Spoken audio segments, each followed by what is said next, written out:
السلام عليكم ورحمة الله وبركاته. الحمد لله وبه نستعين. أشهد أن لا إله إلا الله وحده لا شريك له، وأشهد أن سيدنا محمدا عبده ورسوله، ونصلي ونسلم على هذا النبي الكريم سيد المرسلين وعلى آله وصحبه أجمعين. أما بعد، أيها المؤمنون اتقوا الله، أوصيكم وإياي بتقوى الله، فقد فاز المتقون. Muslimin dan muslimat, mudah-mudahan dirahmati Allah Subhanahu wa taala. Di dalam sebuah hadis riwayat daripada Mujibah Al-Bahiliyah an abiha annahu ata Rasulullah sallallahu alaihi wasallam thumma intalaqa فأتاه بعد سنة وقد تغيرت حاله وهيئته، فقال: يا رسول الله، أما تعرفني؟ قال: ومن أنت؟ قال: أنا الباهلي الذي جئتك عام الأول. قال: فما غيرك وقد كنت حسن الهيئة؟ قال: ما أكلت طعاما منذ فارقتك إلا بليل. فقال رسول الله صلى الله عليه وسلم: عذبت نفسك. ثم قال: صم شهر الصبر ويوما من كل شهر. قال: زدني فإن بي قوة. قال: صم يومين. قال: زدني. قال: صم 3 أيام. قال: زدني. قال: صم من الحرم واترك. صم من الحرم واترك. صم من الحرم واترك. وقال بأصابعه 3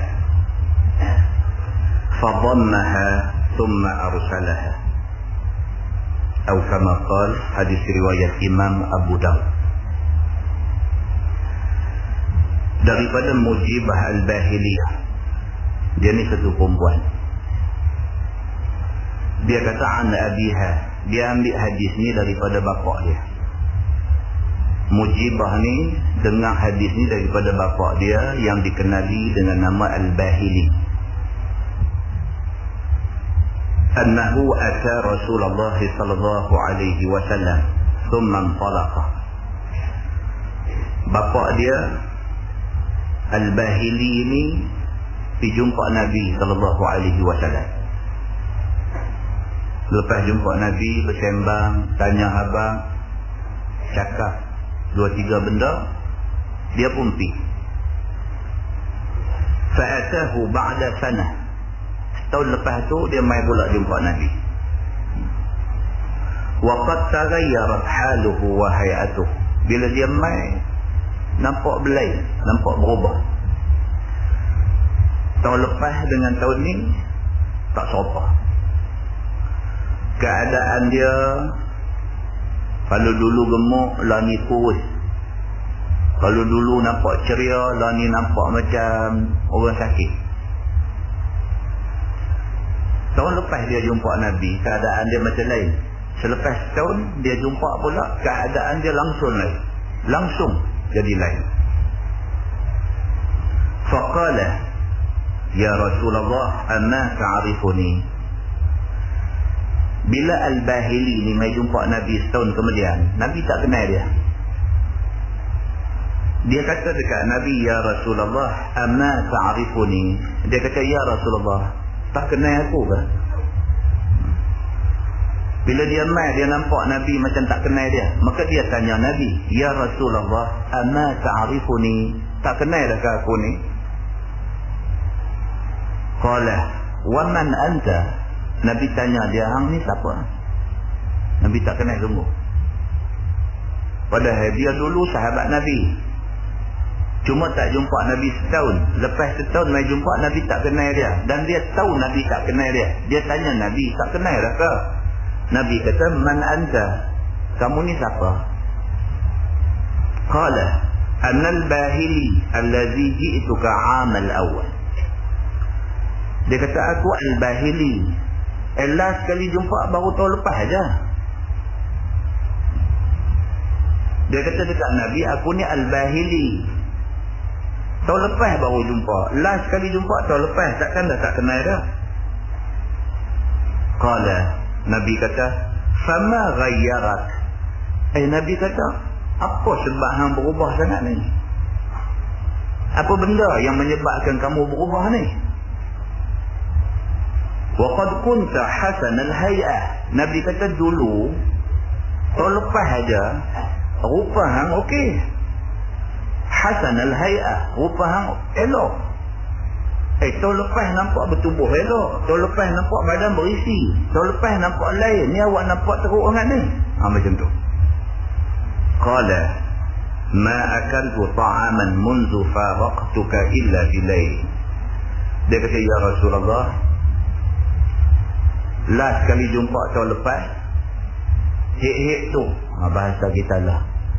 Kita kata sejak daripada jumpa tu, aku puasa tiap-tiap hari. Aku tak makan melainkan pada waktu malam. Maksudnya aku puasa tiap-tiap hari.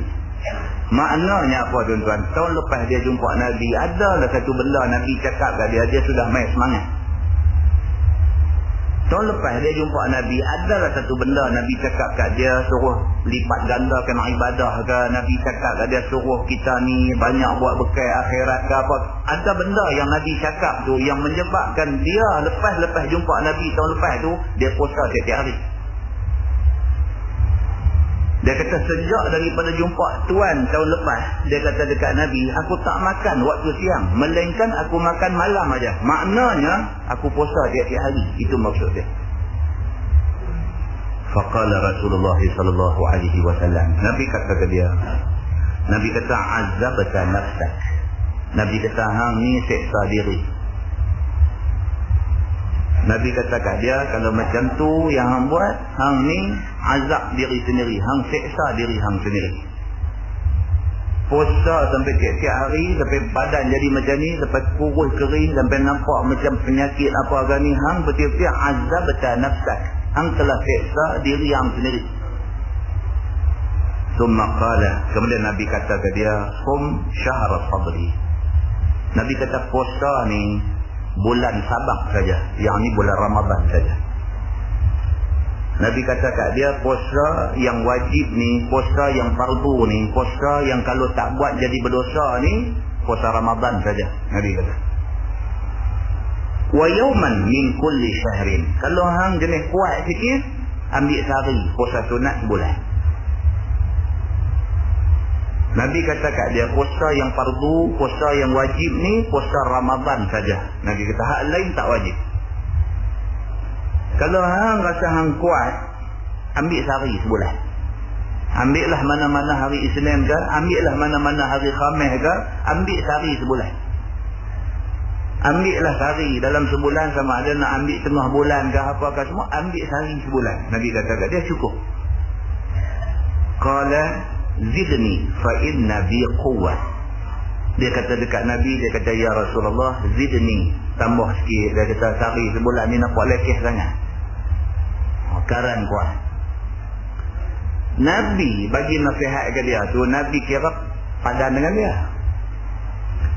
tapi dia rasa Nabi sudah underestimate dia. Orang lah kata begitu. Dia rasa macam Nabi sudah underestimate dia. Dia rasa macam Nabi ini duk pandang lekeh ke dia. Macam Nabi ini duk kata dia tak boleh buat. Dia duk buat puasa tiap-tiap hari. Tiba-tiba mai jumpa Nabi. Nabi kata ambil sebulan kari aja air. Dia kata ni lain macam pun ni. Maka dia kata dekat Nabi. Dia kata ya Rasulullah zidni. Dia kata tambah lagi. Dia kata jangan abang sari leceh. Fa inna bi quwwah. Maka sesungguhnya aku ada kekuatan untuk nak buat lebih. Itu dia. Qala, Nabi kata kat dia, "Sum yaumain." Nabi kata kalau hang kuat sangat, ambil 2 hari sebulan. Nabi tuan-tuan, kalau kita kata hari ni ada doktor pakar yang boleh kenal orang, baru langkah masuk tengok tahu dah sakit apa. Nabi lebih pada tu. Nabi lebih pada tu. Langkah masuk tu Nabi tahu dah. Maka Nabi SAW bila tengok Al-Bahili ni, Nabi tahu dah. Nabi kata kat dia padan dengan puasa sebulan sehari cukup. Dia kata tak, dia kuat. Nabi kata kalau kuat sangat, sum yaumain. Ambil 2 hari. Sebulan ambil 2 hari. Ambil hari Senin sekali, ambil hari Khamis sekali. Cukup sebulan 2 hari aja puasa sunat. Qala zidni. Dia kata dekat Nabi tambah sikit lagi. Nampak kejap lah, nampak kejap.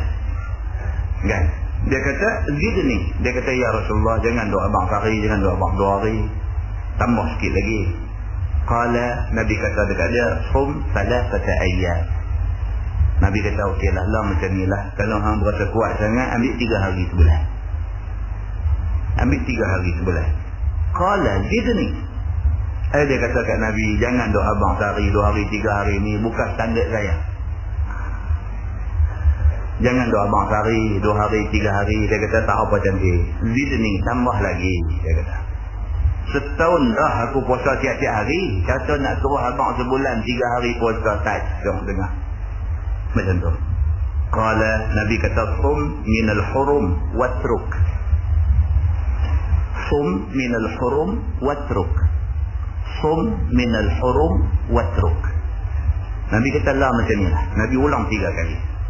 Nabi kata kalau hang betul-betul kuat punya orang, ibadat ni kuat sangat, dengar Nabi kata sum minal hurum, puasa bulan-bulan haram, watruk, tapi jangan puasa penuh. Ada hari puasa, ada hari tinggal. Bulan haram apa tuan-tuan? Bulan haram 1 Muharram. Bulan Muharram Nabi kata bagi banyak sikit puasa, tapi jangan penuh. Puasa tinggal, puasa tinggal, puasa tinggal, ambil 3 hari, buka 3 hari, ambil puasa 3 hari, buka puasa 3 hari, buat macam tu. Bulan Muharram, bulan Rajab, bulan Zulqa'dah dengan bulan Zulhijjah. Ini 4 bulan haram dia bagi. Nabi kata betul-betul kamu ni kuat nak lakukan ibadah puasa, kalau betul-betul kuat ambil bulan-bulan haram ini. Bila mai bulan Muharram, bila mai bulan Rajab, bila mai bulan Zulqa'dah, bila mai bulan Zulhijjah, ambil puasa 3 hari, tak sah puasa 3 hari. Puasa 3 hari, tak sah puasa 3 hari. Puasa 3 hari, tak sah puasa 3 hari. Nabi pesan yang ni 3 kali Nabi ulang tadi.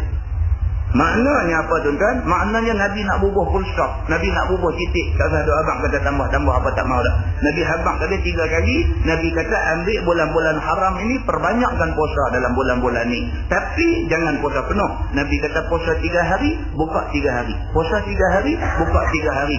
Sepanjang 4 bulan-bulan haram ini, hang buat macam tu. Itu kira dah cukup kuat. Nabi kata. Kata dia waqala bi asabi'ihi thalath fadhammaha thumma arsalaha. Nabi duk abang tu sambil Nabi duk buka jari 3, Nabi katuk. Nabi buka, Nabi katuk. Nabi buka, Nabi katuk. Nabi buat macam tu. Nabi kata ambil bulan-bulan haram ni, ambil Muharram, ambil Rajab, ambil Zulqa'dah, ambil Zulhijjah, puasa 3 hari, buka puasa 3 hari. Puasa 3 hari, buka puasa 3 hari. Buat macam tu. Nabi kata itu sudah kira kuat bagi orang yang nak beribadah kepada Allah Subhanahu wa taala. Muslimin dan muslimat yang dirahmati Allah sekalian, hadis itu riwayat Imam Abu Daud. Daripada hadis ni tuan-tuan dapat kita faham bahawa agama Islam bukan nak bagi susah kita. Kadang-kadang yang duk jadi susah ni kerana kita yang buat bagi jadi susah. Nabi SAW sendiri tidak pernah ajak satu bentuk syariah, satu bentuk jalan agama yang bertujuan untuk nak bagi susah kepada mana-mana orang. Nabi tidak pernah ajak begitu. Di dalam sebuah hadis lain riwayat daripada Aisyah radhiyallahu anha, kata dia, lam yakunin Nabi sallallahu alaihi wasallam yaqum min syahrin akthar min Sya'ban. فإنه كان يصوم شعبان كله وفي رواية كان يصوم شعبان إلا قليلا أو كما قال حديث صحيح متفق عليه. daripada Aisyah radhiyallahu anha. Aisyah radhiyallahu anha isteri Nabi sallallahu alaihi wasallam, dia menceritakan, kata Aisyah, lam yakunin Nabi sallallahu alaihi wasallam yasumu min syahrin aktsara min Sya'ban. Aisyah kata, aku isteri Nabi, aku tahu tentang ibadat Nabi. Nabi SAW tidak pernah banyak berpuasa, melainkan bulan Sya'ban lah bulan yang Nabi banyak buat puasa sunat. Dalam 12 bulan satu tahun, Nabi tidak pernah buat puasa sunat banyak seperti mana Nabi puasa sunat dalam bulan Sya'ban. Dia kata, fa'innahu kana yasumu Sya'ban illa qalila. Maka sesungguhnya Nabi SAW, Nabi puasa dalam bulan Sya'ban illa qalila, melainkan sikit hari saja yang Nabi tak puasa. Hadis itu hadis sahih muttafaqun alaih. Sepakat ulama mengatakan itu hadis sahih. Muslimin dan muslimat yang dirahmati Allah sekalian, daripada hadis ini dapat kita faham bahawa Nabi SAW banyak buat ibadah. Nabi yang banyak buat ibadah pun Nabi tidak pernah puasa sampai tiap-tiap hari sampai 3 bulan berturut-turut. Tak pernah Nabi buat macam itu. Tidak ada nas daripada hadis yang sahih yang mengatakan Nabi menjadikan amalan dia ambil puasa sampai 3 bulan berturut-turut sampai tak buka puasa. Tidak ada nas yang mengatakan Nabi buat begitu. Yang ada cuma kata Nabi SAW dalam bulan Sya'ban Nabi banyak puasa daripada tak puasa. Bahkan Nabi SAW menegur sahabat-sahabatnya yang terlampau nak buat ibadat sampai nak menyusah diri. Nabi tegur pula, Nabi tak mau. Nanti kalau terlampau-lampau sangat, takut satu hari jemu, terus tak mau buat apa-apa. Muslimin dan muslimat yang dirahmati Allah sekalian, Islam dia menekankan kualiti ibadah. Buat ibadat yang berkualiti, bukan buat ibadat yang banyak dari segi kuantiti.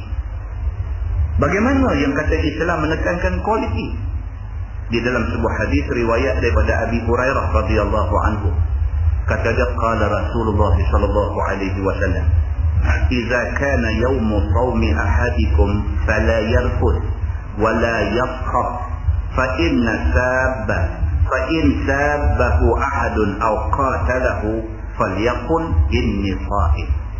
Atau kama qala, hadis sahih muttafaqun alaih. Abu Hurairah radhiyallahu anhu menceritakan, kata dia Nabi sallallahu alaihi wasallam bersabda, kata Nabi, "Idza kana yaumu shaumi ahadikum," apabila seseorang kamu berpuasa, apabila hari itu menjadi hari puasa bagi seseorang kamu, maksudnya apabila kamu puasa, fala yarfus, maka jangan cakap kotor. Yang ini yang penting. Bukan puasa setiap hari, tapi puasa menjaga adab-adab puasa. Ini penting. Nabi kata apabila seseorang kamu puasa, nombor 1 Nabi kata fala yarfus, maka jangan sekali-kali cakap kotor. Wala yafkha, jangan sekali-kali bertengkar. Duduk cari gaduh dengan orang tu, duduk bertengkar dengan orang ni. Jangan duduk cari pasal sana sini. Kalau puasa, yang ni semua bodoh elak. Fa in sabbahu ahadun aw qatalahu falyaqul inni sha'im. Kalau ada siapa-siapa mai nak ajak kita bermusuh, nak ajak kita bergaduh, nak ajak kita berkelahi, falyaqul inni sha'im. Kata dekat dia, aku puasa. Nabi kata kalau kamu puasa, jaga, jangan cakap kotor, jangan duk bertengkar, jangan duk maki siapa-siapa. Kalau ada siapa mai cari kamu nak ajak bergaduh, nak ajak bermusuh, kata kat dia, aku puasa. Habis. Maka puasa yang orang ni buat, puasa yang ada kualiti. Allah Subhanahu wa ta'ala dia nak tengok ibadat yang macam ni. Allah Subhanahu wa ta'ala bukan nak tengok orang yang banyak buat ibadat, tetapi ibadat itu akhirnya terbuang begitu sahaja. Tuan-tuan, berapa banyak orang hari ini, semayang masjid jemaah 5 waktu sehari. Habis semayang di masjid baca Quran lagi. Habis baca Quran pula dipenuhi pula hari-harinya dengan puasa sunat dan sebagainya. Tapi lepas keluar daripada masjid, lepas habis baca Quran, dalam keadaan dia buat puasa sunat dan sebagainya, keluar aja daripada masjid, pergi kedai kopi, pergi buang pahala di sana. Ni pahala semayang jemaah, pahala baca Quran, pahala zikir, pahala puasa sunat, pahala-pahala hak dia buat banyak ni, baru pergi satu tempat, tang tu dia bagi lingkup semua. Mulalah mulut bercakap benda yang bukan-bukan, maki hamun orang tu orang ni, fitnah orang tu orang ni, bercakap benda yang kita pun tak tahu ujung pangkai dan sebagainya. Cara bercakap macam kita tengok benda tu, benda ni menyebabkan ibadah yang kita buat tadi, kita pergi rongkai bagi terbarai habis berambuk di tengah jalan tu, boleh penat, boleh dahaga, boleh lapar sahaja. Di dalam sebuah hadis riwayat daripada Abi Hurairah radhiyallahu anhu, kata qala Nabi sallallahu alaihi wasallam, man lam yada' qaul az-zur wal 'amal bih falaysa lillahi hajah fi an yada'a ta'amahu wa syarabahu, atau kama qala, hadis sahih riwayat Al-Bukhari. Abu Hurairah radhiyallahu anhu kata Nabi sallallahu alaihi wasallam bersabda, Nabi kata, barang siapa yang tidak meninggalkan, barang siapa yang tidak menjauhi qaul az-zur, cakap-cakap yang membawa dosa, barang siapa yang saja hidup buat benda ni, hidup bercakap benda yang jadi dosa. Benda dosa ni banyak lah. Dia mengumpat orang tak ada pasal, hidup menghina orang tak ada pasal, hidup buat cerita tak betul pada orang tak ada pasal. Ini semua dia panggil qauluz zur. Ini dia panggil kata-kata yang cemar, yang tak elok, yang bodoh, yang boleh memunggah pahala hak kita jalan. Nabi SAW kata, siapa yang tak boleh tinggalkan benda-benda ni, tak boleh menjauhikan perbuatan yang macam ni, falaisa lillahi hajah fi an yada'a ta'amahu wa syarabahu. Nabi kata, maka tak ada sebab untuk Allah Subhanahu wa ta'ala nak bagi pahala kepada puasa yang dia buat ni, sekalipun dia tinggal makan dan dia tinggal minum.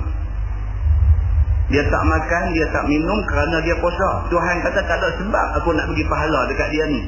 Walaupun dia tak makan, walaupun dia tak minum, walaupun dia lapar, walaupun dia dahaga, tapi oleh kerana dia dalam keadaan puasa, hidup bercakap benda-benda bodoh macam ni, tak ada pasal Tuhan kata aku nak bagi pahala dekat Allah macam ni.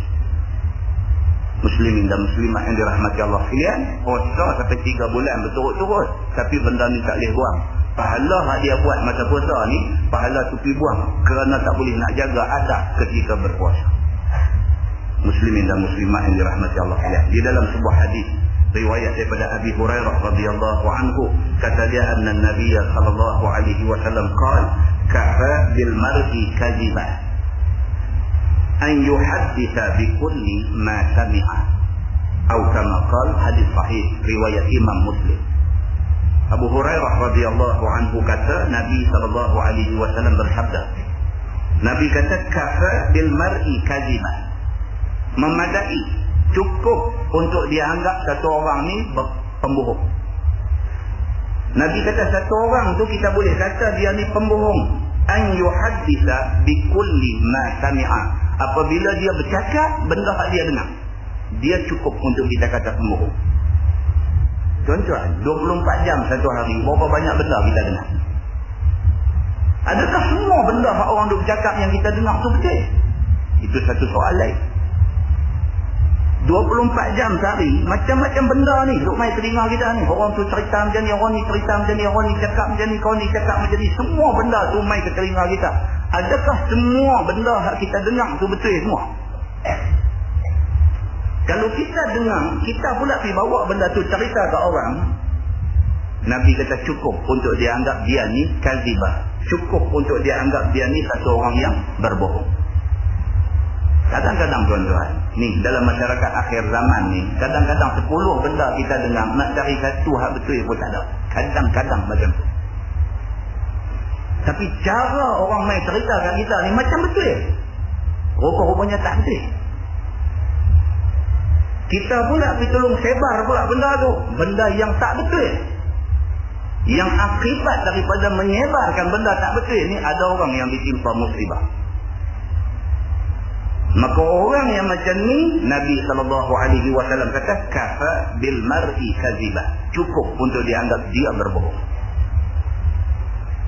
Muslimin dan muslimah yang dirahmati Allah sekalian, kalau tidak Allah tahu turun main dalam Quran surah Al-Hujurat, ya ayyuhalladzina amanu in ja'akum fasiqun binaba'in fatabayyanu an tusibu qauman bijahalah fatusbihu ala ma fa'altum nadimin. Kalau tidak ayat itu tak mah. Wahai orang yang beriman, bila mai satu orang yang fasik bawa satu naba, bawa satu berita, fatabayyanu. Quran kata cek bagi habis-habis dulu, periksa habis-habis dulu, betul ke benda dia ni mai abang ni? Takut apa? Antusibu qauman bijahalah. Takut dengan kerana hang dengar, lepas tu hang pula pergi cerita kat orang lain, hang telah menimpakan satu musibah dekat orang yang diceritakan tu. Satu musibah timpa dia. Pasal apa? Pasal masing-masing pakat nak tolong sebar benda tak betul. Akhirnya Tuhan kata apa? Fatusbihu ala ma fa'altum nadimin. Maka jadilah kamu atas apa yang kamu buat tu, kamu menyesal kemudiannya. Menyesal tak ada guna. Satu orang sudah terkorban kerana lidah kita yang durjana ini. Tuan-tuan, tak puasa pun kalau buat benda tu berdosa. Apatah lagi orang yang berpuasa dibuat benda yang macam ni. Tidakkah jadi macam yang disebut oleh Nabi SAW, satu orang yang tinggal makan, tinggal minum, sanggup berlapang dan berdahaga kerana melakukan puasa, melakukan ibadat puasa, tiba-tiba kerana membiarkan qaulaz zur, membiarkan mulut jahat ni duk cakap sana sini, maka akhirnya Tuhan kata tak ada pasal aku nak bagi pahala puasa dekat orang yang macam ni. Muslimin muslimat yang dirahmati Allah sekalian, kita ambil iktibar. Daripada 4 hadis kita baca ni, kita ambil iktibar. Puasa nak mai tak lama dah.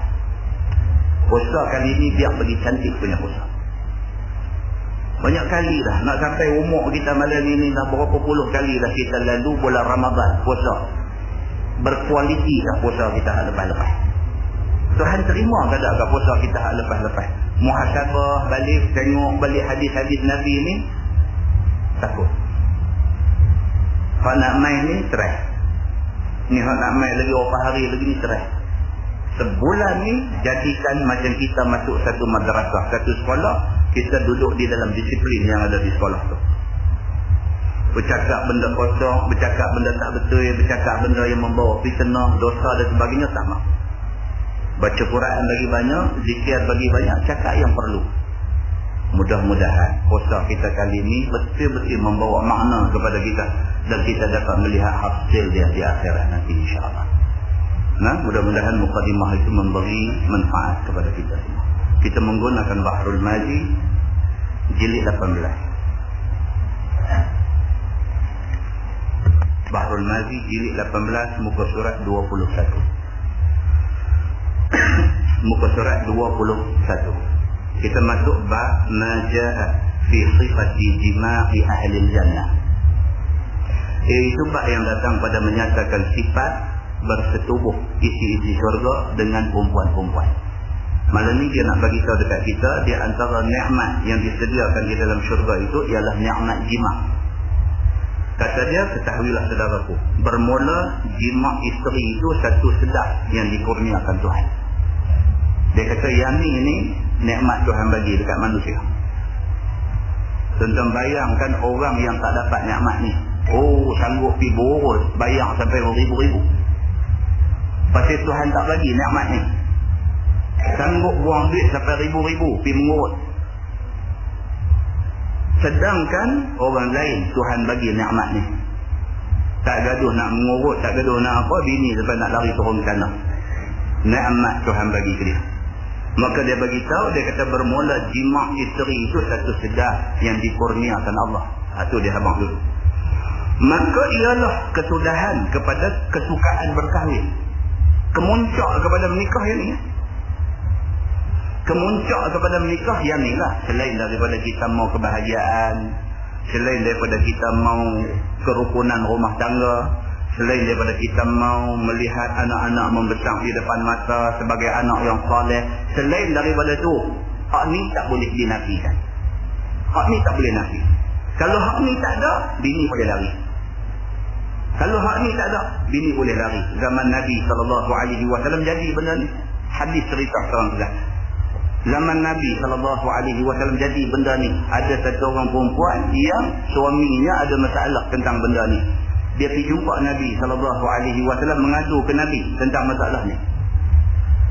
Pergi mengadu kepada Nabi SAW tentang masalah ni. Nabi kata, apa masalah kamu? Dia kata, masalah saya ialah suami saya menghadapi masalah hujung kain. Dia guna perkataan yang tertib bercakap dengan Nabi. Masalah hujung kain. Maksud dia, masalah tu. Masalah hujung kain, dia kata. Benda ni boleh menyebabkan bini lari. Maka ni menjadi salah satu daripada nikmat Allah bagi kepada manusia atas dunia, dan dia kata ini adalah kemuncak kepada nikmat berumah tangga. Dia kata. Maka diberi Allah laki-laki itu mempunyai syahwat dan ingin kepada perempuan. Tuhan bagi benda ni kepada manusia di atas dunia, maknanya Tuhan bagi satu nikmat pada dia. Begitu. Dan diberi Tuhan akan perempuan itu syahwat dan ingin kepada laki-laki lebih daripada laki-laki. Itu dia. Manakala orang perempuan pun Tuhan bagi syahwat dekat dia, kalau ikut agama, dia kata syahwat yang Allah bagi kepada orang perempuan lebih daripada hak Allah bagi kepada orang laki-laki. Betul tak? Orang laki-laki dengan orang perempuan ni, dia kata orang perempuan Allah bagi dekat dia keinginan yang lebih daripada laki-laki. Tuan-tuan, dalam tafsir Ibnu Katsir, dia ada buat main satu cerita. Dia buat main satu riwayat daripada Abdullah bin Dinar radhiyallahu anhu. Abdullah bin Dinar dia cerita tentang Sayyidina Umar Al-Khattab radhiyallahu anhu. Kita tahu Sayyidina Umar masa dia jadi khalifah, dia tak duduk di rumah. Yang ni kita dengar daripada zaman budak-budak dulu. Sayyidina Umar Al-Khattab bila dia jadi khalifah, dia tak duduk di rumah. Dia bila malam saja dia keluar ronda. Dia lalu ke celah-celah rumah rakyat dia ni. Lalu bukan nak skodeng. Orang Terengganu dia kata skodeng. Dia bukan nak pergi buat kerja skodeng. Dia pergi lalu ke celah-celah rumah ni kerana prihatin. Kerana nak ambil tahu ada tak ada rakyat yang susah, yang cerita kesusahan rakyat ni tak sampai ke dia. Biasalah. Daripada dulu sampai lah ni perlu betul. Kawah jadi pemimpin di atas tu, dia ada pemimpin di peringkat negeri, ada pemimpin di peringkat daerah, dia ada pemimpin apa semua. Pemimpin atas tu, orang duk maki dia saja aja. Orang duk kata macam-macam dia, padahal dia tak tahu pasal susah bawah ni. Pasal pemimpin bawah ni tak pergi abang kat dia susah. Semua duk abang kata okey bos. Bila pergi jumpa di atas tu tanya macam mana, dia kata okey. Atas ni takkan semua okey kot, tapi kawasan saya memang alhamdulillah okey. Dia tak tahu kau ni duduk suat, duduk lubang telinga. Dia tak tahu. Pasal apa? Pasal di bawah ni maklumat tak sampai di atas. Maka Sayyidina Umar Al-Khattab, dia tak mau benda ni jadi. Dia tak mau esok Tuhan tanya dia. Maka dia masuk di celah-celah rumah orang. Yang kita selalu dengar cerita, dia lalu-lalu dengar satu mak duk jerang ketir batu. Ini cerita kita selalu dengar. Dia tunggu tepi rumah, duk dengar ni apa cerita ni, duk jerang ketir batu, anak duk teriak pasal dia lapar, tak ada benda nak makan. Mak ni duk pujuk anak, dia kata sat lagi masak. Masak apa? Dia duk jerang ketir batu. Anak ni dilenakan dalam keadaan lapar dengan duk dengar bunyi batu duk menggelegak tu, dengan harapan sat lagi benda hak duk masak tu boleh makan. Dia kata nak masak sat lagi masak, tunggu sat kan. Lena lagu tu aja. Sayyidina Umar Al-Khattab bila jumpa benda macam ni, dia rasa sangat bersalah. Macam mana aku jadi khalifah, tiba-tiba ada rakyat macam ni, macam mana benda ni boleh jadi? Dia rasa sangat bersalah. Terus itu orang mai cari dia ni, bawa pergi, kata khalifah nak jumpa kamu. Dia pergi. Tak kenal pun dia khalifah ni. Orang kampung tak kenal khalifah. Bila pergi baru tahu, oh ini khalifah rupanya. Segera bantuan gandum diberikan kepada dia. Hak kita nak cerita ni lagi satu cerita. Sayyidina Umar Al-Khattab malam keluar dua berjalan lalu di tepi sebuah rumah. Riwayat ni di dalam Ibnu Katsir.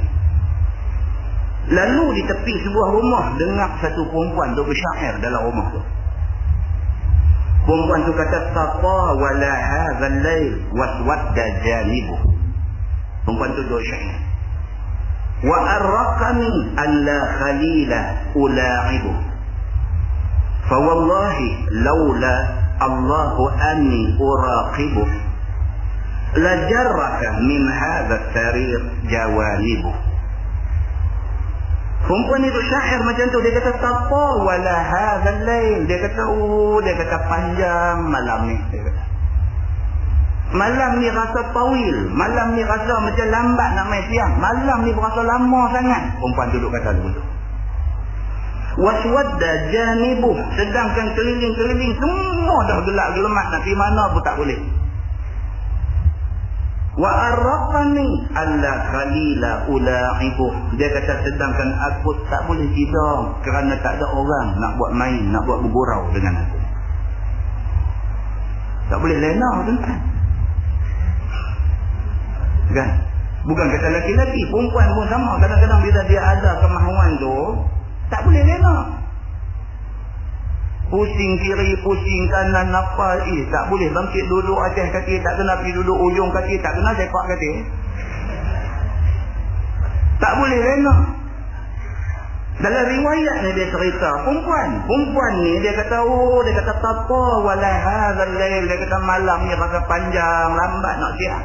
Waswadda janibuh. Dia kata malam gelap gelita keliling. Semua gelap nak pergi ke mana, nak hibur hati, nak keluar tak boleh lah. Wa arraqani alla khalila ula'ibuh. Dia kata aku ni nak tidur pun tak boleh. Pasal apa? Pasal tak ada orang nak ula'ibuh, nak buat bergurau main, tak ada kawan. Maknanya perempuan ni suami tak ada. Suami dia salah seorang tentera yang dihantar oleh Sayyidina Umar pergi berperang. Kata dia, wallahi, dia kata demi Allah, dia kata laula Allahu anni uraqibuh. Dia kata demi Allah, kalau tidak kerana takut kepada Allah. Dia kata yang Sayyidina Umar takut dengan. Dia kata demi Allah, kalau tidak kerana dalam hati aku ada rasa takut kepada Allah, la harraka min hadha sarir jawanibuh. Dia kata bergoncang katil ni dengan orang lain. Maksudnya apa tuan-tuan? Maksudnya keinginan dia tu, dia dah tak boleh lah. Dia kata kalau tak kerana takut kepada Allah, aku panggil jantan lain main bergoncang kaki ni. Dia kata Sayyidina Umar Al-Khattab, dia sebagai khalifah yang bertanggungjawab hantar tentera pergi perang. Dia bila dengar macam ni, kacau. Segera dibuat siasatan, tanya ni rumah siapa, lelaki dia pergi ke mana, apa semua dia faham. Kata lelaki dia salah seorang yang kita hantar pergi perang. Sayyidina Umar balik ke rumah dia, dia tanya anak dia Hafsah. Dia kata, Hafsah, bapa nak tanya kamu, isteri ni berapa lama dia boleh sabar, dia boleh tahan kalau suami dia tak tahu. Sayyidina Umar tanya benar ni dekat anak dia Hafsah. Dia kata, Hafsah, dia kata bapa nak tanya satu, orang perempuan kalau suami tak ada, berapa lama dia boleh tahan? Dia boleh sabar berapa lama? Hafsah kata, kalau aku habis lama 4 bulan. Habis lama 4 bulan. Umar Al-Khattab balik pergi ke pejabat, terus tolong arahan. Dia kata pastikan tidak ada tentera kita yang dihantar pergi berperang lebih daripada 4 bulan. Muslimin dan muslimat yang dirahmati Allah sekalian, cuba tengok dalam Al-Quran, dalam surah Al-Baqarah, Tuhan kata apa? Dalam surah Al-Baqarah ayat 226, 227, apa Tuhan kata? أعوذ بالله من الشيطان الرجيم للذين يؤلون من نسائهم تربص 4 أشهر فإن فاءوا فإن الله غفور رحيم وإن عزموا الطلاق فإن الله سميع عليم. Allah sebut dalam ayat tu cerita pasal orang lelaki-lelaki yang sumpah ilak dengan isteri dia. Dia sumpah dia tak mau nak bersetubuh isteri dia, dia tak mau nak bersama dengan isteri dia. Dia marah bini dia, dia kata hang, aku tak mau tidur dengan hang, dia kata setahun. Misalnya maka dia dalam agama dianggap sebagai orang yang bersumpah ilah. Dia bagi sumpah tak mau tidak dengan bini. Allah Subhanahu wa ta'ala bagi tempoh dalam Quran, dia kata apa? Arba'ati ashhur, 4 bulan saja. Maksimum suami boleh tak bersama dengan isteri dia 4 bulan saja. Bila sampai cukup masa 4 bulan, isteri diberi kebenaran untuk report kepada pihak berkuasa. Suami dia tak tidur dengan dia 4 bulan dah tanpa sebab yang menasabah. Pada masa itu pemerintah ataupun qadi, kalau kata lah ni, hakim boleh masuk campur. Memerintahkan mahkamah keluar perintah suami dibalik tidur dengan isteri hang balik. Ataupun kalau hang dah betul-betul tak suka dekat dia, tolong cerai. Kalau suami ni dia bantah, balik ditidur pun dia tak mau, cerai pun dia tak mau, aku nak pergi padam muka dia. Dia pergi jawab dulu tu. Misalnya ada lelaki yang goblok macam ni. Bila suami dikata lagu tu, maka mahkamah boleh menggunakan kuasa yang ada pada mahkamah dengan peruntukan yang diberikan oleh Allah dalam Quran, memerintahkan supaya dia paling cerai. Pasal apa tuan-tuan? Pasal Islam menjaga orang perempuan. Pasal Islam menjaga orang perempuan. Maka Islam tak mau ada orang perempuan yang teraniaya dalam bentuk-bentuk yang seperti ini. Muslimin dan muslimat yang dirahmati Allah sekalian. Dan di antara sebab turun ayat yang mengatakan at-talaq marratan. Talak ni 2 kali aja. Bila masuk 3 kali, hang tak boleh kahwin dengan dia sampai bila dia. Pasal apa? Pasal berlaku pada zaman Nabi SAW. Satu laki-laki jahat yang ada seorang isteri, dia saja, dia cerai bini dia pun tak, nak buat bagi jadi bini pun tak. Orang Allah kata gantung, tak bertanya. Dia marah dekat bini dia atas satu sebab, dia pergi kata, aku tak akan ceraikan kamu dan aku tak akan bersama dengan kamu. Maka apa dia buat? Dia cerai bini dia. Bila nak habis tempoh iddah, dia rojong balik. Dia rojong balik. Sebab orang perempuan dalam tempoh rojong ini tak boleh nikah dengan orang lain. Bila nak habis tempoh iddah, dia kata aku rojong balik. Jadi bini balik. Jadi bini pun dia tak buat apa. Lepas tu dia kata aku cerai hang balik. Bila nak habis tempoh iddah, dia kata aku rojong balik. Dia nak buat macam tu selama-lama. Pasal apa? Belum ada ayat turun yang mengatakan talak ni ada dekat 3 aja. Tak ada. Bila dia buat macam ni, benda ni sampai ke pengetahuan Nabi SAW, maka Allah turun ayat ni at-talaq marratan. Talak ni 2 kali saja. Bila dah sampai 3, hang tak ada peluang nak rujuk dia balik dah. Dia terlepas daripada kejahatan hang sebagai suami dia. Lagi sekali, Islam memelihara orang perempuan. Berapa banyak ayat dalam Quran yang Allah Subhanahu wa ta'ala memelihara wanita ni? Berapa banyak? Maka tidak ada sebab untuk orang perempuan nak tak puas hati kepada agama Islam. Tidak ada sebab, kerana Islam begitu sekali sebenarnya menjaga orang perempuan di dalam Quran dan di dalam hadis Nabi SAW. Baik, tadi dia kata, dan diberi Tuhan akan perempuan itu syahwat dan ingin kepada laki-laki lebih daripada laki-laki. Dia kata, sebagaimana Tuhan bagi tiap-tiap orang itu syahwat dan ingin kepada makan minum. Syahwat ni, syahwat kepada hubungan suami isteri ni sama macam makan minum. Orang putih kata dia adalah satu necessity. Necessity maksudnya benda yang necessary, benda yang keperluan. Benda ni menjadi satu keperluan. Kalau benda ni bukan keperluan, tak ada orang yang akan menikah dan cerai 52 kali. 52 ke 53? 54. Seorang baru ni takut kita dengar. Kan? Kali yang ke berapa tu yang naik beca tu? Dengan tengkolok pasang balik apa semua, yang nampak boleh happy lagi 10 lagi kurang-kurang. Muslimin dan muslimat yang dirahmati Allah sekalian. Pasal apa ni jadi macam ni? Pasal apa? Pasal dia kata keperluan terhadap syahwat ni sama macam keperluan makan minum. Lagi mana duk hidup, lagi tu nak makan, lagi tu nak minum. Macam tu lah juga. Lagi mana dia hidup, ada orang umur 60, 70 pun jenuh sabar. Ini cerita dia. Dia kata, dan masing-masing hal itu ada lain sedapnya dan lain lazatnya. Dia kata, makan minum sedap cara makan minum. Hubungan suami isteri, dia sedap cara hubungan suami isteri. Pokok pangkalnya benda tu sedap dan lazat. Cuma tak boleh banding dua ni dari segi sama, tak boleh. Makan air kacang dia sedap cara air kacang. Dia tak sama macam sedap bihun suku makbom. Dia tak sama. Makan bihun suku makbom tak sama macam sedap mi abu. Tak sama. Makan mi abu tak sama sedap macam nasi lemak ali. Kan? Jadi orang lalu tak dia bersembang pasal benda ni. Tapi tak boleh bertentang. Dia ni tak boleh kata, aku macam mana pergi lemak sedap. Tak boleh. Hang sedap nasi lemak tu hang punya sedap. Aku sedap bihun. Sebab benda sedap ni benda yang tak boleh bertentang. Lidah satu orang dengan lidah satu orang tak sama. Mata satu orang dengan mata satu orang tak sama. Dia ni pergi kata apalah dia ni punya segak pergi menikah bini macam tu. Boleh dah kata lagu tu? Tak boleh. Sebab mata kawan tu tengok bini dia segak tak kira dah. Dia tengok bini dia segak cukup lah. Orang lain kata tak segak. Apa punya pasal lah aku kata segak. Boleh pergi bertengkar ke benda ni? Tak boleh. Dia nak abang kat kita. Dia kata cerita pasal sedap. Ini cerita yang subjektif. Cerita yang tak boleh nak buat keputusan muktamad. Tak boleh. Tanya 10 orang semua kata sedap. Kita tanya lagi 10 orang dia kata tak sedap.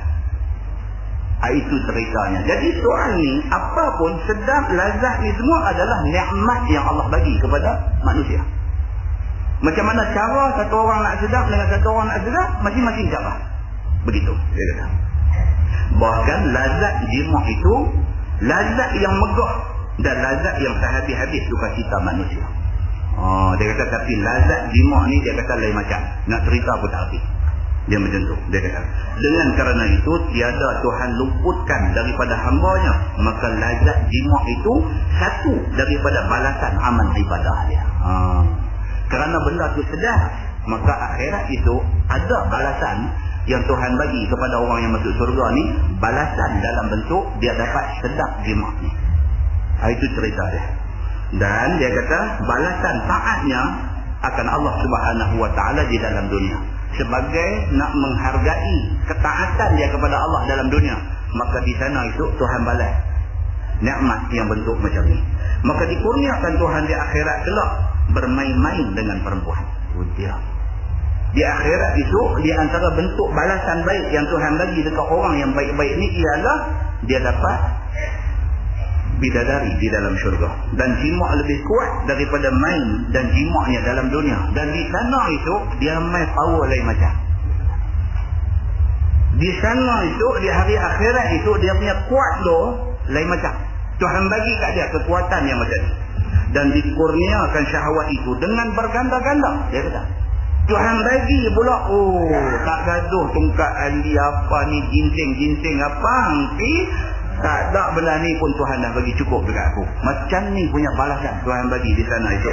Maka bersedap-sedaplah seorang mukmin itu di sana, main dan bersenda gurau dengan isteri-isterinya dan bundik-bundiknya, dan dijimaknya seorang kemudian daripada seorang dengan secukup-cukup puas nafsunya yang puas itu.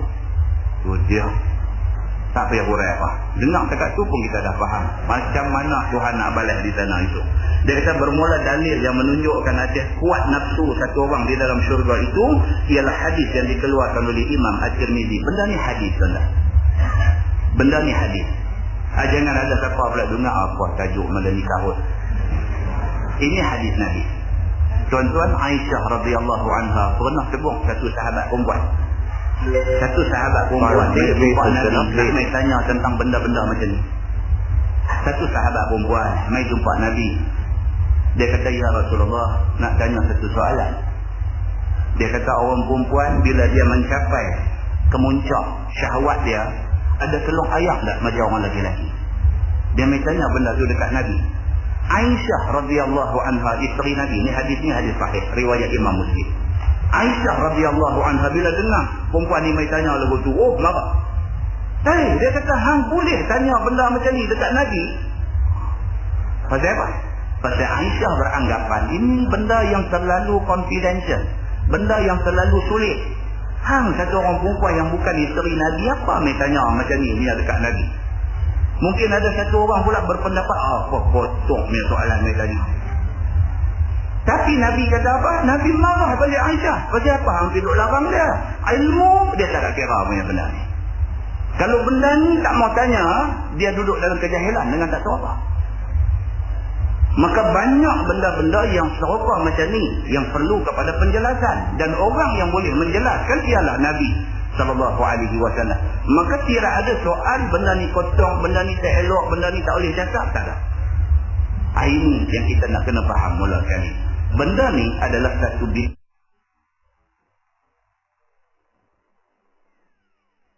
ilmu yang sabit daripada hadis Nabi sallallahu alaihi wasallam. Baik, kata dia an Anas radhiyallahu anhu an Nabi sallallahu alaihi wasallam qala yu'tal mu'min fil jannah quwwata kaza wa kaza min al-jima'. Qila ya Rasulullah aw yutiqu dhalik? Qala yu'ta quwwata mi'ah. Dia kata, diriwayatkan oleh seorang sahabat Nabi sallallahu alaihi wasallam, nama dia Anas bin Malik radhiyallahu anhu, daripada Nabi sallallahu alaihi wasallam sabdanya, diberi seseorang daripada mukmin di dalam syurga itu kuat bagian-bagian. Nabi duduk cerita dekat sahabat ni, Nabi kata siapa yang duduk di atas dunia dia jadi mukmin, jadi orang yang beriman kepada Allah. Di hari akhirat itu, ketika dia masuk syurga, Allah Subhanahu wa taala akan bagi dekat dia kekuatan jima' ini kaza wa kaza, macam ni. Nabi duk cerita macam mana punya kuatnya Allah bagi dekat orang yang masuk syurga ni. Yang ni banyak kuat syahwatnya itu daripada jima' perempuan di syurga itu. Tuhan bagi dekat dia kuat. Bila didengar oleh sahabat-sahabat Nabi, maka mereka itu pun lalu bertanya. Sahabat bila dengar benda ni, ayat ni kena tanya pergi habis. Nampak menarik tajuk orang ni. Maka sahabat pun tanya. Maka kata mereka itu, ya Rasulullah, adakah kuasa satu orang mukmin itu kuat jima' itu? Dia bertanya Nabi, dia kata, ya Rasulullah, betul ke kuat sangat dalam syurga ni? Kuat terang mana? Macam tu punya nak tanya. Yang kata kuat ni terang mana? Tanya Nabi macam tu. Maka sabda Nabi sallallahu alaihi wasallam, dikurniakan Allah kuatnya seperti 100 orang. Dia Tuhan bagi dekat orang lelaki-lelaki ni 100 kuasa kuda ke apa dia bagi? Dia bagi lagu tu. Dan manakala Tuhan kurnia yang demikian itu, maka berapa ratus kali jima' pun tiada menjadi letih dan tiada menjadi penat. Takut saya pun nak urai benda macam ni.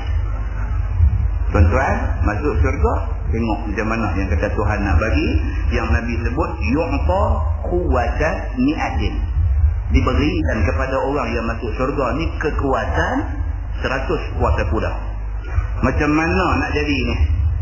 Tapi benda ni apabila dijanjikan oleh Nabi sallallahu alaihi wasallam, Quran kata apa? Wa ma yantiqu 'anil hawa in huwa illa wahyun yuha. Nabi tak bercakap ikut hawa nafsu dia, tapi hak Nabi bercakap ni wahyu Tuhan bagi dia. Kata At-Tirmizi, dan pada bab ini ada riwayat daripada Zaid bin Arqam, dan katanya lagi ini hadis sahih lagi laris. Tiada kami ketahui akan dia daripada hadis Qatadah daripada Anas, melainkan daripada hadis Imran Al-Qattan. Tajuk baru dia kata bab ma jaa fi sifati ahli jannah. Iaitu bab yang datang pada menyatakan hadis yang membicarakan sifat orang-orang yang duduk dalam syurga.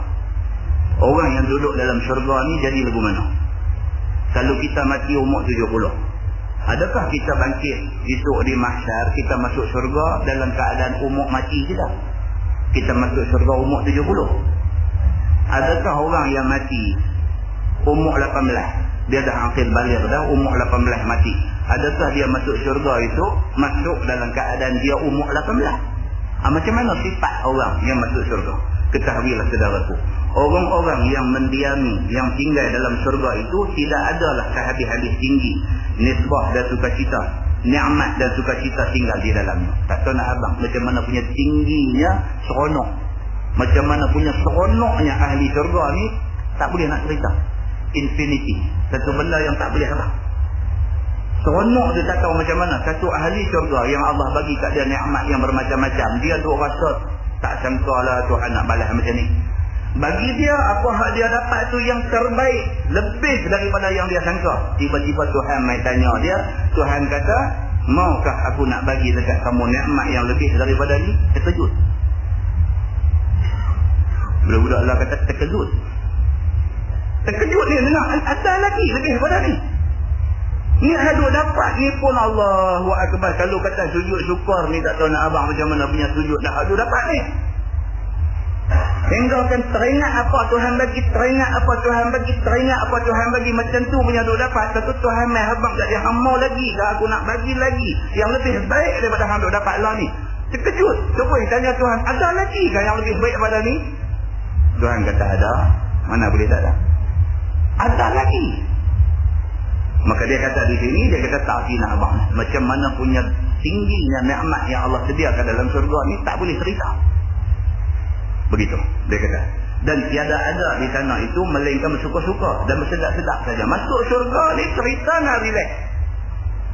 Tak ada dah sembahyang fardu 5 waktu ke, bulan Ramadan nak puasa ke, apa ni nak kena. Tak ada. Yang ni semua tak ada. Kira sana tempat balasan Tuhan nak bagi nikmat kat kita aja. Tuan-tuan, orang kata apa? Bersakit-sakit dulu, bersenang-senang kemudian. Inna ma'al usri yusra. Cerita dia begitu je. Atas dunia ni sakit dah. Sakit dah. Bulan puasa nak kena puasa, semayang nak kena buat elok-elok, pagi-pagi buta kena bangkit semayang subuh, mondok boleh sambung sikit dengan baca Quran ke apa. Sakit dah. Tapi sakit saat ni, balasan nikmat dia esok ni tak ada kesudahan kepada balasan tu. Atas dunia ni sakit dia ada masa habis sakit ni. Dia ada masa habis dia. Ada orang habis umur 30, habis mati, habislah sakit ibadat atas dunia habis. Ada orang Tuhan taruh sampai 70, 80 sampai umur 100. Tuhan taruh dia sakitlah sampai umur 100 ni. Lagi macam mana duduk sedang, lagi akal boleh fikir, lagi tu nak kena ibadat, lagi tu nak kena sembahyang tak boleh tinggal apa semua. Sakit dia lama sikit. Tapi lama sakit sampai umur 100 tahun pun nak banding dengan balasan nikmat syurga yang tak ada kesudahan itu ni, sikit sakit dia atas dunia ni. Dia nak amak yang tu. Begitu. Maka dia kata di syurga itu masa untuk bersedap-sedap sahaja. Tiada mengenai apa suatu susah dan duka cita dan barang yang memberi mudarat dan barang yang memberi penat. Di sana itu duka cita, susah hati, penat tak ada. Cerita nak susah hati, nak apa tak ada. Ini semua tak ada. Sana pi hati senang, kira hati lapang, kira seronok. Yang tu aja. Yang kata syurga ni. Dan tiada kena kotor dan tiada kena cemas. Duduk dalam syurga ni kotor ni tak ada langsung. Makan ada, minum ada, macam-macam semua, tapi buang tak ada. Habis sangat buang melalui peluk. Peluk yang keluar tu pun bau lebih wangi daripada kasturi. Allahu Akbar. Cerita nak pergi pancong, cerita nak ludah, cerita tak ada. Ni semua cerita ni Tuhan bagi tak ada benda ni. Boleh kita kata ni boleh tak Tuhan duk buat dulu tu? Kau nak pergi keluar kan? Tuhan duk mengaji macam ni. Apa pergi tanya soalan macam tu? Sana bukan dunia, sana akhirat. Ni kita duk cerita ni dunia. Jangan duk banding akhirat tu dengan dunia. Dia dengar kata teman, nak makan minum apa semua sampai tak buang langsung dia boleh sakit tu orang tahu. Jangan cerita macam tu, ini cerita akhirat. Muslimin dan muslimat yang dirahmati Allah. Maka di sana dia kata tak kena potong cemar ni tak kena. Bahkan sentiasa dalam bersih dan hening pakaian dan badan. Duk bersih, kira smart, elok sepanjang masa macam tu. Dan cukup memakai bau-bauan yang sedap-sedap. Kira wangi sedia macam tu. Dan rupa diri mereka itu masing-masing macam bulan purnama. Oh. Di sana itu dia tak gaduh ni segala fair and lovely. Dalam 7 hari dia nak main kala putih. Dia tidur rendam dalam kelorong nak bagi jadi putih. Semua tak gaduh. Di sana sendiri Tuhan yang dibagi. Muka ni dia tegak berseri-seri macam bulan purnama. Dan apabila mereka itu makan, minum, tiada berhajat mereka itu kepada jamban, yakni tempat kencing dan berak. Kita abang dah sedar. Tak ada perkataan toilet ni tak ada sana. Tak ada. Cerita nak jumpa perkataan toilet ni tak ada. Sana tak ada lah. Kita tak ada. Perkataan itu tak ada. Kalau tanya pun orang heran. Dan kita pun masa tu tak tanya dah. Begitu. Dan dia kata ketung pula lah tulis kap tawara ketur. Ketung lah. Dan ketung untuk tempat beludah tak ada. Ketung tu tak ada. Jadi cerita ludah ni tak ada ketong. Enggak. Kalau siapa bila buka kelang di sana buat kelang ketong, nanya orang tak beli. Orang tak beli ketong sana, orang tak pakai ketong. Cerita dia begitu. Susah. Tuan-tuan tengok ni macam mana Syekh Idris Al-Marbawi, pengarang kitab kita ni, macam mana dia nak perang benda ni. Dia nak bagi kita ni dah terang, nampak dah. Orang kata sudah terang lagi bersuluk. Kita nampak dah surga ni macam mana. Lebih kurang kita nampak dah. Dia nak suluh lagi. Nak bagi jangan ada seorang pun tak nampak surga ni. Syekh Idris Al-Marbawi. Dia meninggal pada 13 hari bulan 10. Ni bulan 10. 13 hari bulan ni hari kewafatan dia. Syekh Idris Al-Marbawi. Dia meninggal 13 hari bulan 10. Muslimin dan muslimah yang dirahmati Allah sekalian. Baik, dia kata bahkan semua makanan itu menjadi peluh yang harum baunya, bau badannya semacam bau kasturi. Kita abang kata. Habis sangat dia keluar dalam bentuk apa? Peluh. Peluh tu pula peluh wangi. Ini yang kata syurga ni. Cukuplah tuak seorang yang tinggal di dalam syurga itu dengan berbagai-bagai nikmat, bersukaria setiap hari dengan isteri dan gundiknya. Cerita duk sana ni cerita seronok aja. Yang tu aja.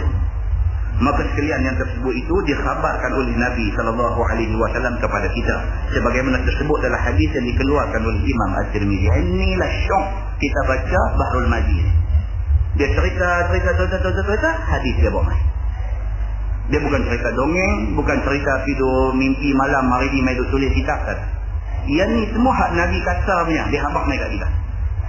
Dia kata hadis riwayat Imam At-Tirmidzi, dia kata an Abi Hurairah radhiyallahu anhu qala Rasulullah sallallahu alaihi wasallam awwalu zumrah talijul jannah suratuhum ala suratil qamar lailatal badri la yabfuquna fiha wa la yamtakhifun wa la yataghawwaqun. Maksudnya diriwayatkan oleh seorang sahabat Nabi sallallahu alaihi wasallam, nama dia Abi Hurairah radhiyallahu anhu. Kata dia sabda Nabi sallallahu alaihi wasallam, awal-awal mula-mula puak yang masuk ia ke dalam syurga itu, rupa mereka itu seperti rupa bulan malam bulan penuh, bulan purnama. Geng yang pertama, first batch masuk dalam syurga ni, keadaan mereka ni macam bulan purnama. Berseri-seri ahli syurga grup pertama. Maka tiadalah mereka itu berludah, dan tiadalah mereka itu mengeluarkan ayak liung di dalamnya, dan tiadalah mereka itu membuang hingus, dan tiadalah mereka itu berak dan kencing. Bahkan semua makanan yang dimakan dan diminum dan minuman yang diminum menjadi peluh belaka. Itu dia Nabi kata benda ni. Masuk syurga itu cerita kotak-kotak salah. Tempat yang orang kata very hygienic, orang kata lah cukup bersih sebenarnya, dan kita sendiri tak mengeluarkan kekotoran di sana. Begitu. Sambung hadis itu dia kata aniyatuhum fiha zahab wa amshaquhum min az-zahab wal fiddah wa majamiruhum min al-aluwa wa rashhuhum al-misk. Maksudnya bermula bejana mereka itu di dalam syurga daripada emas. Bekas dak buaya nak minum apa semua ni semua buat pada emas. Bukannya emas sebagaimana emas dalam dunia, bahkan ia lebih baik daripadanya. Itu dia. Jangan diingat emas dunia ni, emas dunia pun cukup dah. Kalau kata emas dunia ni pun kita ni tak kira. Dah, emas dunia ni kira tak ada standard. Ini emas syurga punya lain. Dia kata. Bejana apa semua bekas yang kita nak guna di sana ni semua buat daripada emas syurga. Itu dia. Begitu. Dan serupa pada nama. Dia hanya serupa pada nama. Dunia panggil emas, di syurga itu pun panggil emas. Tapi tidak bermakna bila kata emas itu serupa emas dunia dengan emas. Emas syurga tak serupa. Sama macam pisang emas. Dia bukan emas yang kita duk faham. Nama saja pisang emas. Tapi kita diingat lagu emas, kita ada buat cincin, ada buat rantai. Dah, dia tetap pisang. Tapi panggil pisang emas. Macam tu lah. Emas ni hanya sebutan pada nama saja. Tak sama dengan emas dunia. Tetapi rupa lebih bagus dan lebih cantik hak syurga punya itu. Maka disebutkan nama yang demikian itu kerana ahli dunia tidak tahu barang galian yang lebih elok daripada emas. Kita yang tibuh nama emas tu. Tapi emas hak Tuhan sebut punya lagi elok punya emas. Dan emas yang di sana lebih berharga. dan dikhabarkan dengan nama yang demikian itu. Dan bermula sikat dan juga sisir orang yang di dalam syurga itu daripada emas dan perak. Bukan takat apa nama jam, bejana, gelas yang nak minum aja emas, sampai sikat pun emas. Begitu. Dan perasa dan perasapan mereka itu daripada kayu aluwah yang lebih harum daripada tanggi. Ada pula satu jenis aroma pula dalam syurga ni. Satu jenis aroma pula dia daripada kayu aluwah, kayu yang cukup wangi. Dia lebih wangi daripada tanggi. Tuan-tuan, kita duduk di Mekah, Madinah pun ada kedai-kedai di bawah hotel apa, tepi Masjidil Haram tu. Bawah hotel tu pun ada kedai-kedai jual perfume ni, ada jual jenis kayu-kayu ni. Kayu aluwah ada jual di situ. Siapa yang nak pergi bulan puasa ni, saja pergi kedai tu tanya dia, kayu aluwah, dia ditunjuk. Ada, kayu tu cukup wangi. Dia bubuh hati tu buat perasaan ni, memang dia menghasilkan bau yang cukup wangi. Dan peluh mereka itu bau kasturi.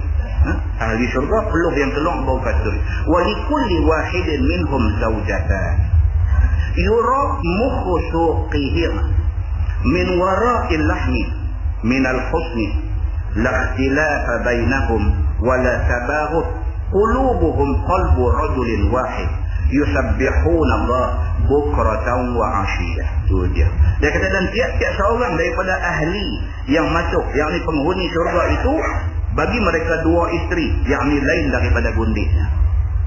Isteri dua. Dan ialah isteri daripada perempuan-perempuan dunia. Itu dia. Di sana itu kita boleh request, kita boleh minta dekat Tuhan, saya nak datin saya dulu ni. Saya nak dia. Tengok macam mana, tengok dia pun ahli syurga. Pasal apa? Sama-sama kita duduk bangkit semayang malam masa atas dunia dulu. Cuma dia duduk syurga lain, kita duduk syurga lain. Kita boleh minta dekat Tuhan, minta, ya Allah, tak apalah, hak lain nak bagi nak apa pun tak apa, tapi hak dulu juga saya mau. Hak dulu juga saya mau. Tengok tu ada sebelah. Tuhan tak main. Tengok tu ada sebelah. Allahu Akbar.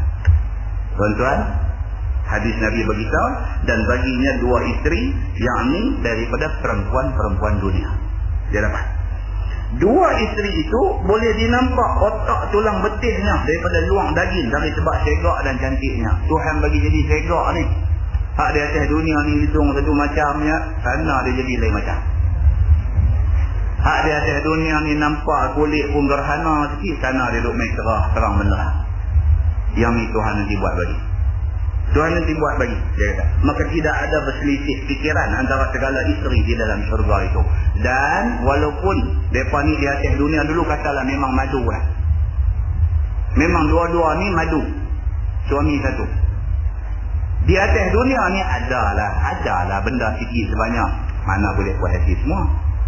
Tentang kita dah cerita dah, Aisyah radhiyallahu anha sendiri pun. Bila Nabi SAW asyik duk sebut pasal Khadijah, dia pun naik panas juga. Dia rasa dia dah bagi servis dah cantik dah, dah cukup baik dah berkhidmat untuk Nabi. Ni apa dia sebut Khadijah ni, aku ni apa? Dia tu merasa begitu. Pasal apa? Pasal dia manusia. Maka ada dalam hadis, Aisyah sudah kata dekat Nabi. Aisyah kata, ya Rasulullah. Dia kata, apa ni duk Khadijah. Sampai sembelih kambing pun Nabi pesan. Jangan lupa tak belikat tu simpan, bagi dekat adik-adik Khadijah. Kira Khadijah ni tak boleh lupa daripada ingatan Nabi. Aisyah terus kata dekat Nabi. Dia kata, ya Rasulullah, apa ni Khadijah. Dia kata, yang aku tahu, dia kata, Khadijah ini satu wanita tua. Dia kata, ada dah hadis. Aisyah kata, yang aku tahu, Khadijah ni satu wanita tua, masa lampau kamu. Dia kata ini marahnya betul lah. Satu perempuan tua Nabi menikah ni, Nabi umur 25, dia sudah umur 40. Dia kata dekat Nabi, dia kata, ya Rasulullah, apa istimewa Khadijah ni? Yang aku tahu Khadijah ni satu orang wanita tua. Dia kata masa lampau, masa lama kamu, masa dulu kamu. Bukankah hari ini Allah sudah menggantikan kepada kamu satu isteri yang lebih baik daripada dia? Aisyah sudah kata macam tu. Oh, Nabi dengar muka jadi ihmarah, dia kata merah muka. Nabi terus kata dekat Aisyah. Nabi kata tidak akan ada satu wanita pun di atas dunia ni yang boleh menyamai Khadijah. Itu dia. Saja kita ibadah. Ya. Nabi terus kata. Nabi kata tak akan ada. Jangan kata yang lebih baik daripada dia, jangan condemn dia kata dia tua, jangan duk kata Khadijah ni masa lama aku, semua jangan kata. Tidak akan ada satu wanita di atas dunia ni yang boleh jadi lebih baik daripada Khadijah. Nabi kata. Dia beriman kepada aku ketika semua orang kufur kepada aku. Dia menggembirakan aku ketika semua orang memberi sedih pada aku. Nabi kata. Dia memberi segala harta kekayaan dia kepada aku ketika semua orang tak mau tolong aku. Nabi kata. Mana mungkin ada orang boleh duduk sama dengan dia. Nabi kata. Aisyah kata apa? Sejak daripada tu aku tidak pernah dah sebut pasal Khadijah tak elok. Muslimin dan muslimat yang dirahmati Allah ya. Atas dunia ni dia ada dah benda-benda macam ni. Isteri Nabi lagi disebut dalam hadis jadi macam ni. Nabi marah Aisyah bukan tak sayang dia. Bila Nabi sakit kuat menjelang wafat Nabi, ada hadis pula Nabi kata apa? Nabi minta kepada Allah, ya Allah, izinkanlah aku diwafatkan di rumah Aisyah. Sayang Aisyah pula.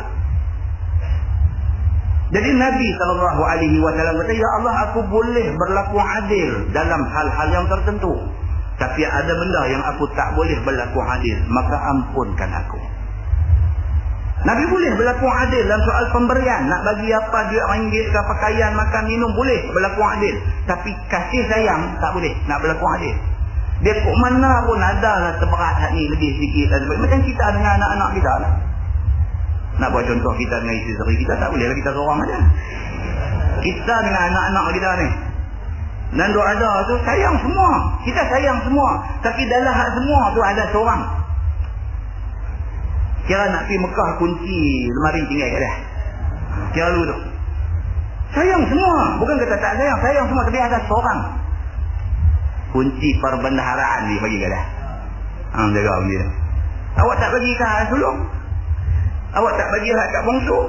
Pasal apa pergi bagi hak nombor 3 ni? Pasal apa? Pasal itulah perasaan. Nabi SAW bila Aisyah duduk kata Nabi marah, Nabi tu jangan kata macam tu. Tak akan ada orang yang boleh jadi lebih baik daripada Khadijah. Dan ternyata Nabi menjadi suami Khadijah selama 25 tahun. Nabi umur 50 baru Khadijah wafat. Dalam tempoh 25 tahun itu Nabi tak menikah dengan orang lain. Khadijah lah satu-satunya isteri Nabi. Lepas wafat Khadijah barulah Nabi menikah dengan Saudah. Kemudian baru dengan Aisyah. Muslimin dan muslimat yang dirahmati Allah. Ini cerita dia. Tapi di akhirat esok, dalam syurga esok, dia kata tidak ada selisih fikiran di antara segala isteri di dalam syurga tu. Tak ada selisih apa. Okey semua. Nak komplain apa lagi duduk dalam syurga? La ilaha illallah. Kalau atas dunia ni sungguhlah. Abang apa sana abang pergi beli kain satu helai RM25, pasal apa kat saya bagi RM2.5 helai? Atas dunia. Sana esok syurga. Syurga ni apa terlintas di hati dapat semua, nak komplain apa lagi? Tak ada nak komplain apa dah, okey dah, okey dah. Muslimin dan muslimat yang dirahmati Allah, dan tiada berbenci-benci seperti mana isteri-isteri di dalam dunia. Dia kata tak nak benci. Laki duduk rumah bini nombor 1, duduk 3 hari kata. Lepas tu mai rumah bini nombor 2 3 hari. Mai dandan dia ambil beg baju ni, buka, ambil baju mana tapi rendam setrika bagi sebakang selai boleh. Jadi lagi lagu buat drama, buat terkejut. Buka, loh abang ni apa? Baju abang ni siapa? Setrika rosak ni. Nak butik ke kono. Dan laki ni pun tengok-tengok. La ilaha illallah, ni yang aku duk marah ke dia ni. Alhamdulillah, dia kata marah, mau duk marah kuat sikit sana. Dunia boleh jadi benda macam ni. Dunia boleh jadi benda, akhirat tak jadi. Di akhirat itu dalam syurga benda ni tak jadi. Hidup rendang serika pun tak jadi apa. Pasal apa? Pasal serika pun tak ada. Dia baju main-main tu serika siapa? Dia lagu tu. Muslimin dan muslimat yang dirahmati Allah. Bermula dia kata hati mereka itu semacam hati orang yang seorang. Maksudnya apa? Antara isteri-isteri ni sehati sejiwa. Kalau nombor satu suka kala hijau, nombor dua pun suka kala hijau. Dia lagu tu. Dia lagu tu dia sehati sejiwa. Gitu. Yang ni tiada mau berselisih dan bermarah-marah dan bermaki-maki dan berbenci-benci. Tak ada. Kereta ni tak ada di sana. Nombor satu lagu nak buah jarum bagi benci. Nombor dua kan nombor dua lagu nak buah garam nak bagi mati. Nombor satu tak. Benda ni tak ada. Di akhirat benda ni tak ada. Laki ni pendek kata lambat berubat. Lagu tu. Sebab masalah macam ni tak ada. Dia kata. Bahkan masing-masingnya di dalam sukacita menurut derajat dan pangkat yang dikurniakan Tuhan kepadanya. Semua pun alhamdulillah dengan apa yang Tuhan bagi. Yang tu. Maka mengucap mereka itu akan tasbih bagi Tuhan pagi dan petang. Benda ni bukan wajib. Tapi oleh kerana Tuhan bagi nikmat ni sendiri, mulut ni alhamdulillah, sendiri mulut ni subhanallah, sendiri mulut ni Allahu akbar. Pasal apa? Nikmat Tuhan duk bagi mencurah-curah. Sedangkan bertasbih, bertakbir, bertahmid, bertahlil di akhirat itu tak disuruh, tak diwajibkan, tak difardukan lagi. Tak suruh, semayang-semayang tak suruh. Tapi orang yang duduk dalam syurga ni sentiasa mereka itu bertasbih, memuji Allah pagi dan petang. Dan mengucap tasbih mereka itu bukannya diberati. Dia beritahu. Benda ni bukan diberati, bukan benda yang wajib. Tak ada. Sendiri nak keluar.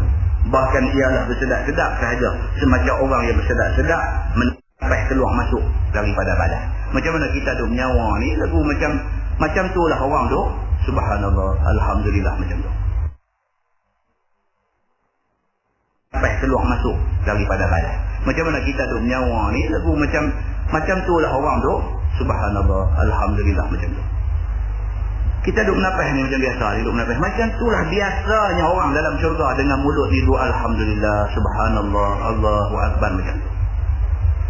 Kata At-Tirmidzi ini hadis sahih. Masalah dia kata ahli syurga cukup bagus dan cukup cantik dijadikan Allah Subhanahu wa taala. Masuk syurga Tuhan bagi jadi cantik. Maka tidaklah seorang yang masuk syurga itu buruk dan uduh rupanya semacam di dunia. Dia kata. Atas dunia ni kita ada tak kenal tentang mana muka kita ni. Manusia tuan-tuan ada saja tak kenal.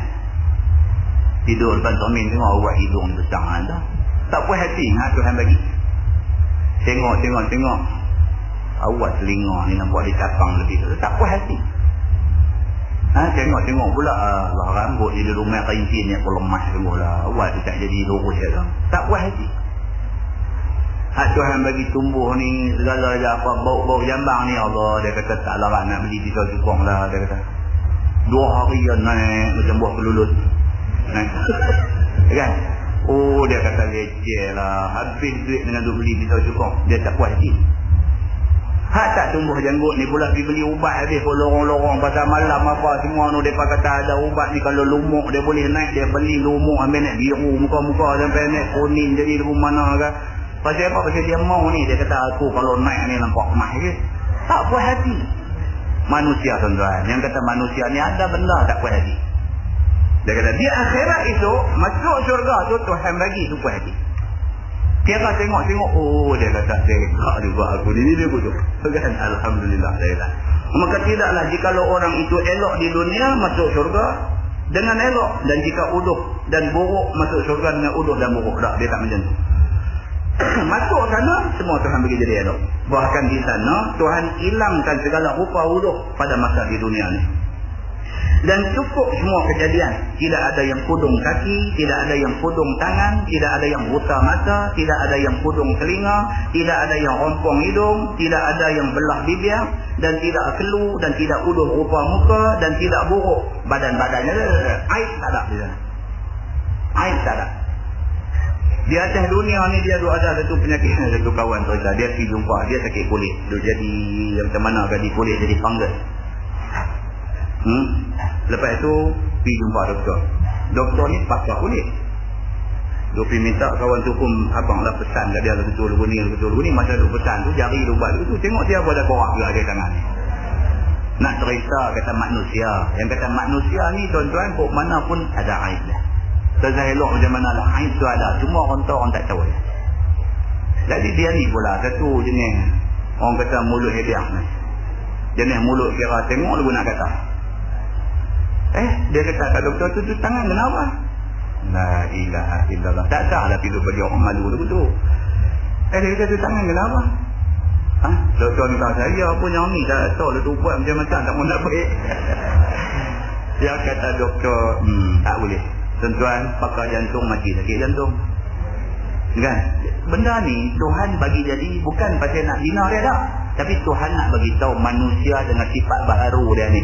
Ini semua dia dikenal. Tak boleh. Cakap ni kok mana pun kena reserve, kena simpan, jangan bagi habis-habis. Pasal apa? Satu hari makan diri. Dia macam tu.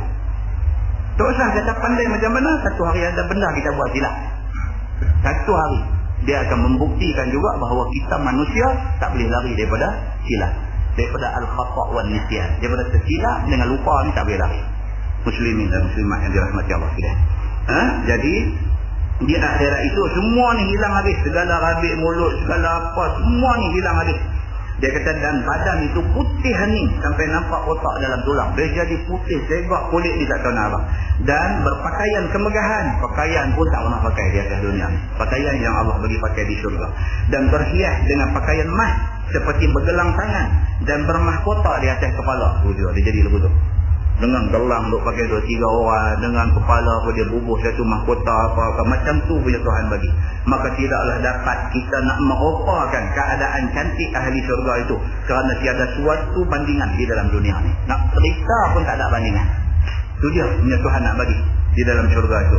Dan tersebut dalam Quran dan dalam hadis atas jalan yang hampir untuk pengetahuan saja. Quran, hadis, duk habang ni nak bagi kita ada pengetahuan saja. Tapi bukan tu yang ada di syurga. Hak duk ada di syurga ni lebih daripada hak kita duk bayang dalam kepala ni. Macam tu. Dia kata, jikalau tidak, maka di sana itu berlebih-lebih adanya. Iaitu barang yang tidak pernah dilihat oleh mata, tak pernah dengar oleh telinga, dan tak pernah terlintas di hati.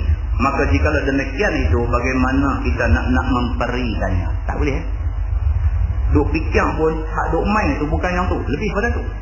Jadi kita nak cerita cara mana lagi. Dia kata, dan satu hadis yang mengkhabarkan cantik ahli syurga itu dikeluarkan oleh Imam At-Tirmizi. Kata dia an Sa'd bin Abi Waqqas radhiyallahu anhu. An Nabi sallallahu alaihi wasallam qala, "Law anna ma yuqillu dhufrun mimma fil jannah bada la tazahharafat lahu ma baina khawafiqis samawati wal ardh." Walau anna rajulan min ahli al-jannah ittala'a fabada asawiruhu laqamaka daw' asyams kama qatmitu asyamsu daw' an-nujum. Maksudnya diriwayatkan daripada seorang sahabat bagi Nabi sallallahu alaihi wasallam. Nama dia Sa'd bin Abi Waqqas radhiyallahu anhu. Daripada Nabi sallallahu alaihi wasallam bersabda, ia, jikalau sekiranya kadar barang yang dibuang daripada kuku, daripada barang yang di dalam syurga itu zahir dia ke dunia ni, nescaya terhiaslah baginya barang yang antara segala pihak 7 petala langit dan bumi. Dan jikalau sekiranya seorang daripada ahli syurga itu terbit dia dan keluar dia ke dunia ni, lalu zahir segala gelang-gelang yang dipakainya, maka tentulah padam cahaya matahari sebagaimana matahari memadam cahaya bintang-bintang. Maka inilah satu peri kecantikan ahli syurga itu. Dia kata apa? Hadis ni kata, "Law annama yuqillu dhufrun mimma fil jannah bada la tazakhrafat lahu ma baina khawafiqis samawati wal ardh."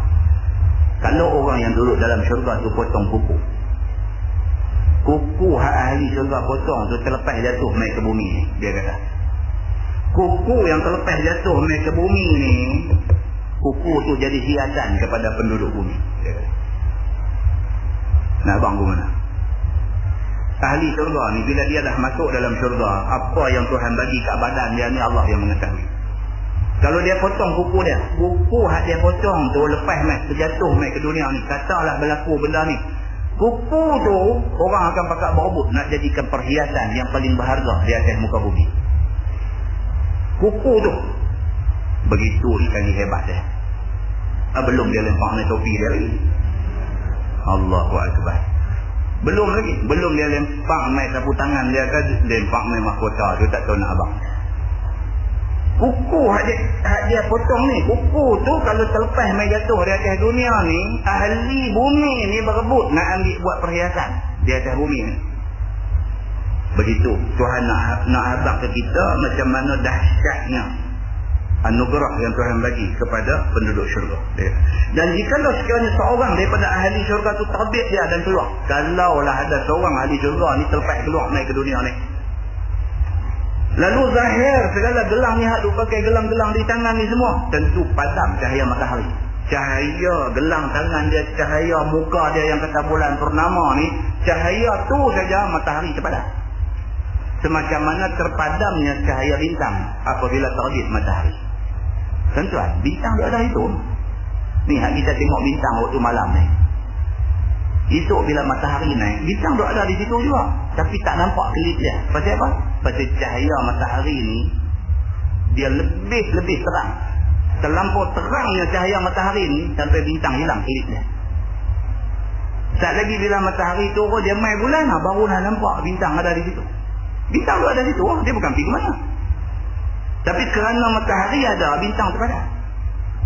Tunggu malam kat ni pula baru nampak kelip bintang ni. Macam tu perbandingan Nabi buat. Kalau ahli syurga ni terbit mai daripada syurga, mai ke dunia ni waktu siang, cahaya matahari tu jadi habis. Cahaya dia ya menerangi bumi. Tak tahu nak abang, macam mana yang dikatakan ahli syurga ni. Kata At-Tirmidzi ini hadis gharib. Wallahu a'lam. Lepas ni kita masuk bab ma jaa fi sifati thiyabi ahli jannah. Lepas ni kita tengok pakaian orang yang duduk dalam syurga.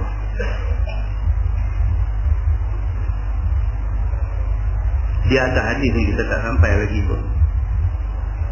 Orang yang masuk syurga ni, umur dia tu Tuhan standardkan. Kalau dia mati muda, kalau dia mati tua pun, esok di syurga esok satu standard. Semua berada pada salah sawasalati. Umur 33 semua. Kita mati atas dunia umur 70. Di syurga esok dia mai 33, tuan-tuan bayangkan.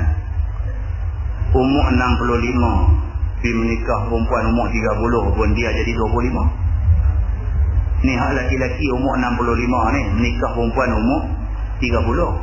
Hak umur 65 ni jadi 25. Dia jadi centah, tak tahu mana dia lari. Dia main kuat. Ni ke pula mati umur 70, bakit-bakit di syurga salah sawasalati. Umur 33. Allahu Akbar. Baju-baju Hawaii mai balik. Sepek gelang buah atas kepala tu macam. Dia jadi lain macam. Orang pula nanti tu tengok dia ni bukan tu imam masjid kita dulu. Yang tu dulu punya cerita. Dia kata hari ni lain. Nampak macam dulu yang tu dulu. Tuan-tuan baik, jadi hamba dia. Jadi hamba dia. Tuhan buat kita ni illa liya'budun. Dia nak suruh kita jadi abdi dia. Bukan untuk selama-lama, untuk tempoh hayat kita. Kalau kata 100 pun umur kita, 100 lah untuk nak dapat senang abadi di akhirat itu. Nah, tuan-tuan dan perempuan, muslimin dan muslimat yang dirahmati Allah sekalian, ini kuliah kita penghabis sebelum puasa. Jadi saya ambil kesempatan ini minta maaf dekat tuan-tuan kalau selama tempoh kuliah kita setahun ini saya ada bercakap benda yang tak elok didengar, saya ada bercakap satu benda yang menyentuh siapa-siapa. Saya mohon banyak-banyak kemaafan. Benda itu berlaku di atas kelemahan saya sebagai manusia. Dan saya pesan pada diri saya dan kepada tuan-tuan semua, kita manfaatkan kehadiran Ramadan tahun ini. Manfaatkan kehadiran Ramadan tahun ini. Quran bagi dan sekali khatam, sepompong.